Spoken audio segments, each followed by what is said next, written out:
Is it just me, but are women not being rewarded for literally breaking up their homes, causing chaos, stripping their kids away from a two-parent household, and literally destabilizing the fathers in the process? Am I the only one that feels like this? Let me explain. Can someone explain to me how it's fair that women have the choice to leave their marriages, they plan ahead, they stack money, they lie, some of them even cheat, some of them make an exit plan for months and lie behind their husbands' backs for literal months, sometimes even years, or check out of a relationship. And then she's actually rewarded for it because now he has to pay her way and he essentially has to pay for two households based on her poor choice. How is that fair? And how is it in the best interest of the children if you're going to destabilize dad's house so much that he now has to pay for two households and he has to maintain her lifestyle? And what's crazy is that these men are so strapped for cash because the court systems are literally prioritizing the mother's household over the father's household, even if they have 50-50. There's just no freaking way that this is fair. Why are the moms consistently prioritized over the fathers and the fathers get the crappy end of the stick? Even though their houses are equally as important to the children. And not only that is that these women never want to go back to court to modify the situation. They will literally emotionally destabilize the dads, and they never want to go back to court to modify child support to make it lower. In fact, if he gets a better paying job or he is doing better in life, all of a sudden she's slapping him with a bigger child support payment.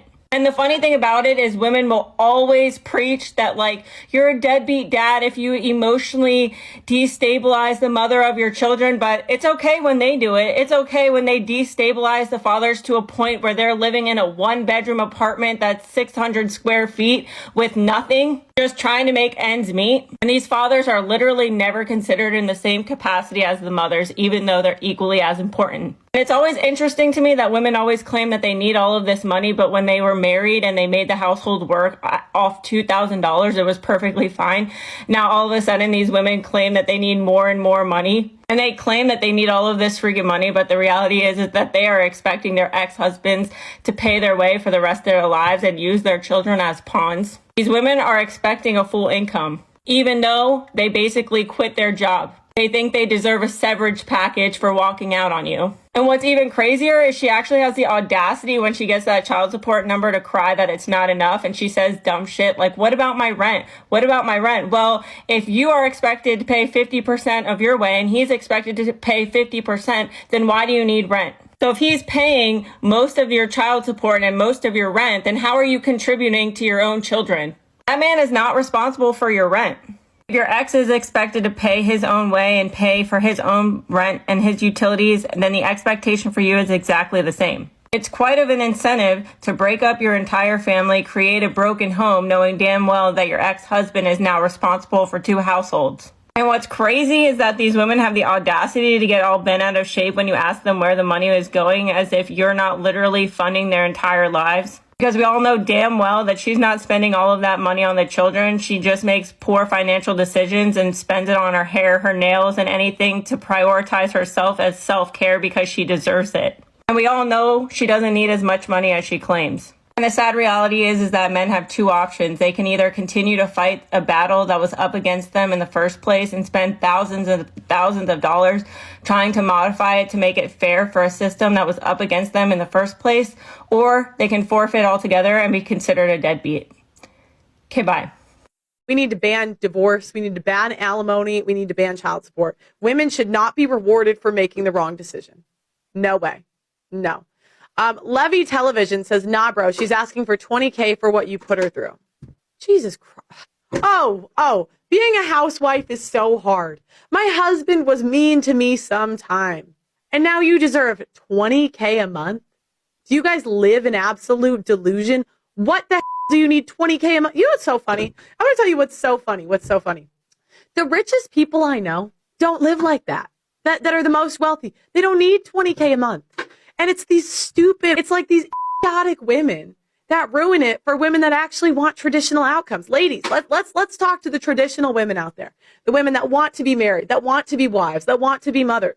We need to start shaming this. This stuff is so dead. I'm so tired of seeing it. I'm so tired. And I'm so tired of women defending this shit. Prenups are not foolproof, and the problem is traditional Donald men Trump are just punished. changed the U.S. divorce law, the end of the 50-50 asset split for divorced couples. Since the beginning of his term, Donald Trump has implemented drastic reforms. One of the most controversial changes he is considering concerns divorce laws, which he believes are unfair to men in the country. Trump has stated that he wants to revise the current legislation, arguing that it allows women to become wealthy after a divorce simply because they married a rich man. Just because you married a wealthy man doesn't mean you should walk away with half of his fortune and become a rich woman after the divorce, Trump declared. The president believes that divorces in the United States have turned into a profitable business for women, and it's time to put an end to it. According to his new proposal, if a woman needs financial support after a divorce, her ex-husband will be allowed to lend her up to $100,000, as long as she can prove she genuinely needs it. For Trump, this sum may seem insignificant for a wealthy man, but it should be enough for his ex-wife, since she did not earn that money herself. If I have a fortune of $50 million, I'm not going to give away $25 million after a divorce, he insisted. It's my money, I worked hard for it. It doesn't matter if we were married for 6 years or 25, or even if we have kids. If the woman can't afford to raise them, she should leave them with me, he added. He also emphasized that marrying a successful person should not mean automatically gaining access to a large portion of their wealth after a breakup. These statements have sparked intense national debate between family law attorneys and women's rights groups. What do you think? Major breaking news. Trump passes insane new child support law. Patriots, if you don't know about this Trump pass, a new law that whoever is paying the child support will get to declare those children on their taxes. So say you're a single father, single mother, and you are not the one paying the child support. You will not get the tax return for your child. How do you guys feel about that?